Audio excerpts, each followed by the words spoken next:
Yehovah, please fill me with the Ruach HaKodesh, that I may speak your written words with boldness to those who listen. I ask all these things in Yeshua HaMashiach's name, amen. We'll start with the Shema, listen and obey. Children of Yehovah, pay careful attention and respond. Yehovah is our power and authority. Yehovah works in unity with himself, and you shall act upon your love to Yehovah with your power and authority, with your thoughts and mind, with your entire body, and with all the muchness that you have. Yod, Hey, Vav, Hey. Hand, behold, nail, behold. Leviticus Chapter 7. This is the law for the guilt offering. It is especially holy. They are to slaughter the guilt offering in a place where they slaughter the burnt offering, and its blood is to be splashed against all sides of the altar.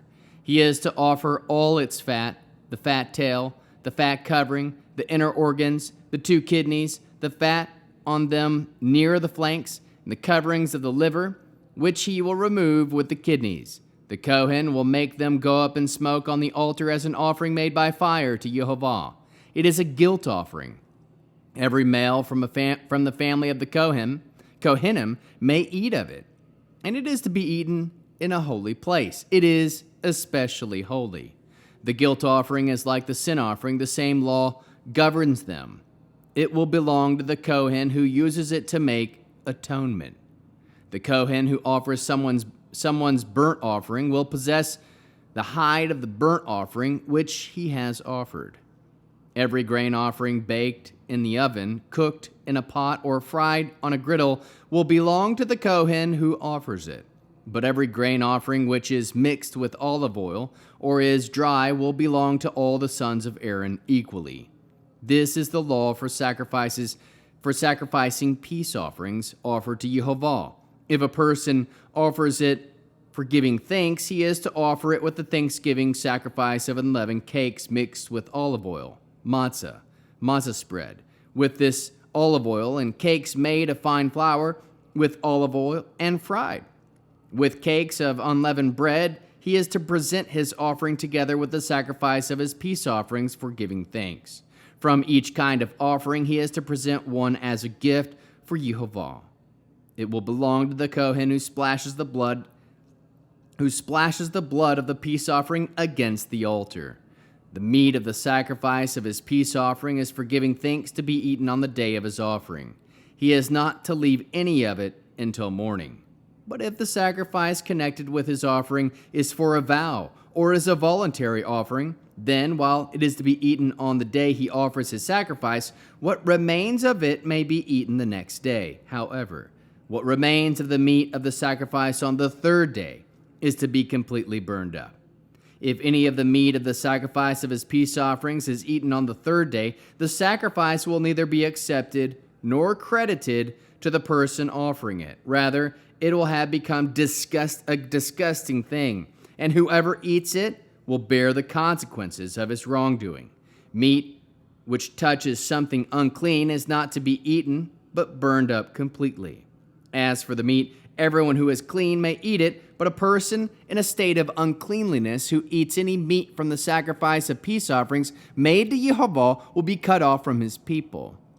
Anyone who touches something unclean, whether the uncleanliness be from a person, from an unclean animal, or from some other unclean, detestable thing, and then eats the meat from the sacrifice of peace offerings for Yehovah, that person will be cut off from his people. Yehovah said to Moshe, "Say to the people of Israel, you are not to eat the fat of bulls, sheep, or goat. The fat of animals that die of themselves or are killed by wild animals may be used for any other purpose, but under no circumstances are you to eat it. For whoever eats the fat of animals of the kind used in presenting an offering made by fire to Yehovah will be cut off from his people.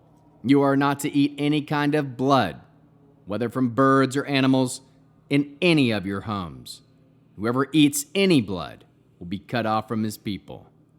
Yehovah said to Moshe, "Say to the people of Israel, a person who offers his sacrifice of peace offerings to Yehovah is to bring part of his sacrifice of peace offerings as his offering for Yehovah. He is to bring with his own hands the offering for Yehovah made by fire. He is to bring the breast with its fat. The breast is to be waved as a wave offering before Yehovah. The Kohen is to make the fat go up in smoke on the altar, but the breast will belong to Aaron and his descendants. You are to give the right thigh from your sacrifices of peace offerings to the Kohen as a contribution. The descendants of Aaron who offers the blood of the peace offering is to have the right thigh as his share. For the breast that has been waved and the thigh that has been contributed, it will be taken. I will have taken from the people of Israel out of their sacrifices of peace offerings and given them to Aaron the Kohen and to his descendants as their share forever from the people of Israel. On the day when Aaron and his sons were presented to serve Yehovah in the office of Kohen, this portion was set aside for him and his descendants from the offering of Yehovah made by fire. On the day they were anointed, Yehovah ordered that this be given to them by the people of Israel. It is their share forever through all generations. This is the law for the burnt offering, the grain offering, the sin offering, the guilt offering, the consecration offering, the sacrifice of peace offerings, which Yehovah ordered Moshe on Mount Sinai. On the day he ordered the people of Israel to present their offerings to Yehovah in the Sinai desert. How can we learn to love our Creator after reading Leviticus 7? We can know that Torah is translated law and is best understood to mean instruction. And its ancient meaning is to shoot like an arrow at a target, or to educate or instruct. Aim to listen as Moshe did to the instructions of Yehovah. Know that in the days of Moshe, blood temporarily covered sins for transgressing the law. Never consume blood. How can we love others as Yeshua loves us?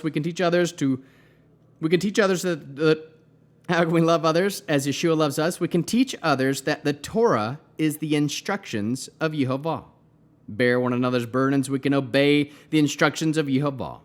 Produce spiritual fruit, love, joy, peace, patience, kindness, goodness, faithfulness, humility, self-control. End with the Aaronic blessing. Yehovah will kneel before you presenting gifts, and he will guard you with a hedge of protection. Yehovah will illuminate the wholeness of his being toward you, bringing order, and he will provide you with love, sustenance, and friendship. Yehovah will lift up the wholeness of his being and look upon you and will set in place all you need to be whole and complete.